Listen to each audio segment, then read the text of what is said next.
What's up, everybody? Happy Tuesday. Welcome into the Pack a Day podcast. I'm your host, Andy Herman. You can always follow me on Twitter at Andy Herman NFL.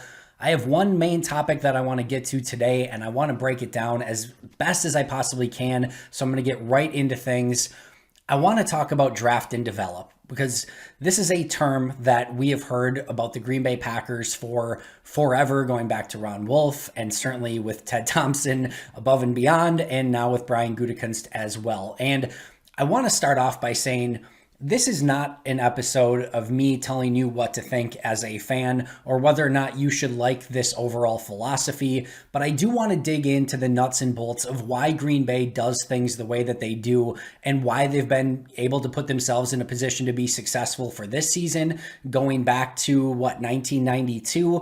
And yes, a huge part of that has been being able to go from Brett Favre to Aaron Rodgers, but let's not forget that this draft and develop philosophy is what was able to transition the Packers from Brett Favre to Aaron Rodgers in the first place. So I'm going to start, hopefully, kind of from the beginning, go over the draft, and then go over what Brian Gutekunst has been able to accomplish and why that this philosophy has worked and can continue to work for the Packers moving forward. Again, do you have to agree with it? No. Are you okay to want maybe the Packers to go a little bit more all in now and again, or maybe use their draft picks to get somebody that can help them now? I understand that line of thinking, and I'm certainly not going to tell you how to think, but I want to go over as best I can what I think Brian Gutekunst is thinking, and again, why I think this philosophy can be successful and has been successful for the Packers over the course of the last, 3 decades now. So let's start off with the draft. And I've said this phrase before, but I want to reiterate it again. Need is a terrible evaluator of talent. And what I mean by that is when you get into the NFL draft, if you have specific needs that you have at positions, that can blind you to overall talent that's available on the board.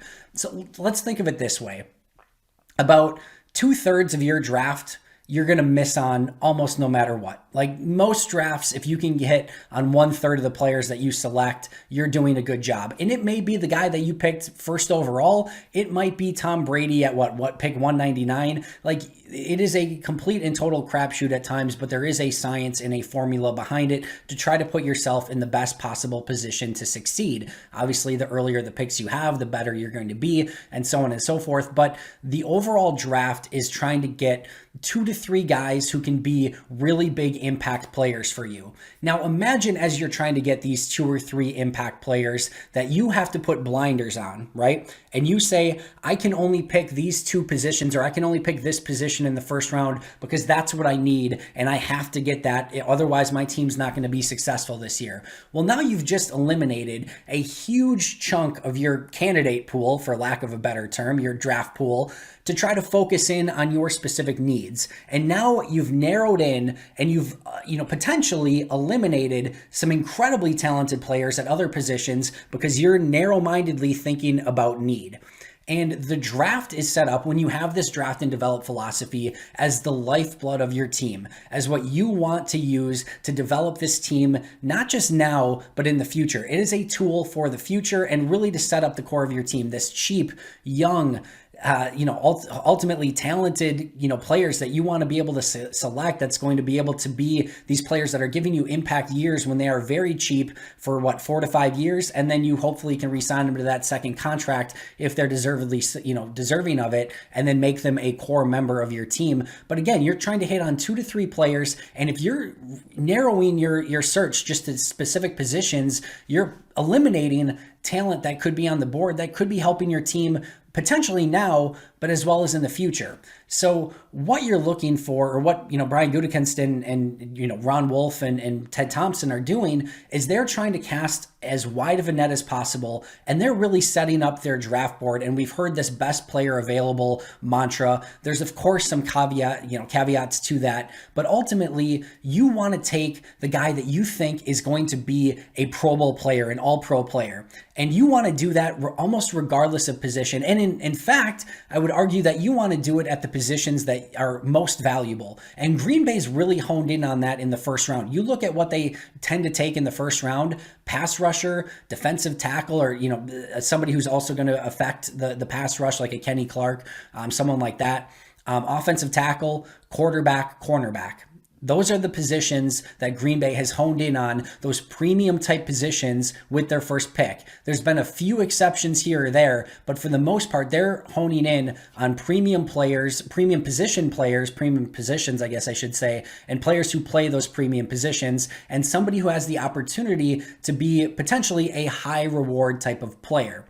So that's what Green Bay is trying to do. And it's not looking at what's coming up this year. It's not looking at what's coming up next year. It's looking at trying to find the best long-term talent, these core members of your team, because you could have guys tear ACLs tomorrow. You can have guys go out with concussions. You can have them opt out via COVID in weird years. You can have players retire. You don't know what's going to happen on your roster tomorrow where you might need to completely change your entire dynamic. So you're not limiting yourself. Also, if you get two good players at the same position and you don't think you can use them, there are opportunities to move those type of players in the future as well. So the goal of the draft is to acquire young, talented players, regardless of position, regardless of what your roster says it needs today, because tomorrow those needs might change drastically. That's why you stick to your board, set it up, and take best player available. And that is a good thing. And the reason that I say that is when you, again, for those teams that have to draft now because they have a GM or a coach or maybe both who are in a win now situation, and if they don't have a good season this season, they're going to get fired. All they're focusing in on is the here and the now. And teams that have the ability to build long term and look ahead and not be worried about getting fired here and now, those are the teams that can have the most level of success because they can keep their eyes out for all available talent. Now, does this mean that Jordan Love was the right pick? Does this mean that A.J. Dillon was the right pick? It doesn't.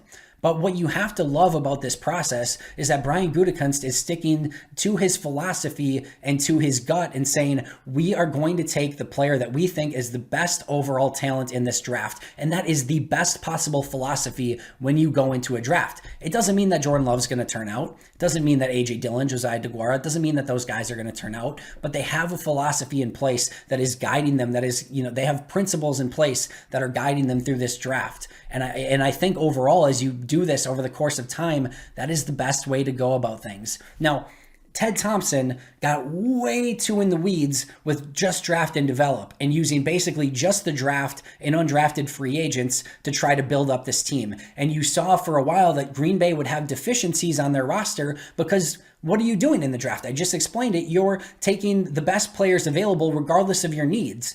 Well, if you're never addressing your needs, because you have a deficiency somewhere, a player that you drafted didn't turn out, you're eventually going to be in having a major issue. And that's what happened with Ted Thompson, especially towards the end when he wasn't supplementing his roster via free agent signings or trades or, using all the available avenues to improve your team, especially in the here and now. That's when you end up with situations like Ladarius Gunter having to cover Julio Jones in the playoffs and things like that. So he became way too focused on just draft and develop, which is also a poor philosophy overall. It worked out mostly because early on he was able to sign players like Ryan Pickett and Charles Woodson. And when he utilized those avenues, they were very successful. And when he got away from that, not so much. So Brian Gutekunst comes in and he says, you know what? I'm going to use this draft and develop philosophy and keep the draft as the core of my team, and I'm going to use that as the lifeblood of my team. But I also recognize that I have to address the here and now. And he wasted no time. His very first free agency, he realized, and really his first offseason, he realized that he needed to address cornerback, and he realized that he also needed to address tight end. So tight end, he goes out and signs Jimmy Graham and Mercedes Lewis. Some mixed results there, but he addressed it aggressively. Cornerback, he drafts Jair Alexander and Josh Jackson, and then he also signs Devon House, so he addresses it with three positions. You might say, you know what, well, Andy, you just said you can't use need to take who you select in the draft. I'm just saying that, he knew that he needed corners. It was something that he needed going into that draft. And those were also happened to be the best players on the board at that time, both Jair Alexander and Josh Jackson, but he also wasn't willing to stop there, also signed Devon House. Again, tight end, addressed it by using, Mercedes Lewis and Jimmy Graham. The very next offseason, where are his major holes? Interior offensive line, safety, and edge rusher. Safety, Adrian Amos, Darnell Savage. Edge rusher, he goes out and gets Preston Smith, Zadarius Smith, and then drafts Rashawn Gary as well. How about interior offensive line? Signs Billy Turner, drafts Elton Jenkins. And it's a mixture of using these, multiple avenues to improve your team at the areas that needed it. And I hear all the time that, Brian Gutekunst doesn't want to go all in and doesn't. 2019 was about as all in of a move as you can have for any franchise. When you go out and sign Preston Smith, Zadarius Smith, Adrian Amos, and Billy Turner, 4 core starters of a football team, including Zadarius was like 17, 18 million per season, maybe even been more than that, but a significant contract like that. And 4 of them in one offseason, that is a pretty big move. Plus adding, 2 first round picks, 3 top 50 picks in that draft. That was a aggressive offseason overall for Brian Gutekunst. And he, again, deserves credit for supplementing the roster with all the resources that he has available. And he doesn't stop there. He, of course, uses undrafted free agency, finds players like Raven Green, finds players like Chris Barnes, finds players like, of course, Tim Boyle. So he uses that avenue as well. How about poaching players off a practice squad? Alan Lazard. How about finding kind of, mid-season scrap heap or waiver claims?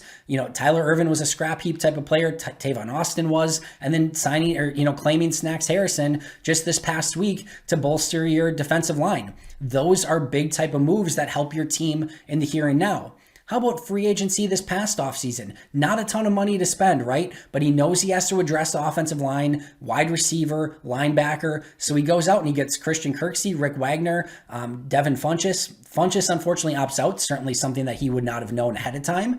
And then, Rick Wagner's played a huge role to provide depth on this team and has played great when he's been in there. And the drop off, not just with, Rick Wagner, but with Billy Turner and everyone that's played, the drop off from Brian Bulaga to that right tackle position has been minimal, if any. And having depth with Rick Wagner as well has been huge. So that was a major signing. Christian Kirksey, up and down, right? But has certainly been playing better of late since moving over to that will linebacker position. And right now, he's helping this team win games. And if it weren't for Christian Kirksey, and maybe like going back to the Ted Thompson era, you don't get that Christian Kirksey. You're relying on Chris Barnes and, Kamal Martin as your only linebackers, as, just rookie linebackers. And Barnes has been great. I'm not sure Martin's quite ready there. And I think Christian Kirksey deserves to be ahead of him at this point. So Brian Gutekunst has used every single avenue available to him to improve the team in the here and now, while also keeping that core philosophy of draft and develop and making sure that the team is continuously improving, staying young, staying competitive, and having players before you need them.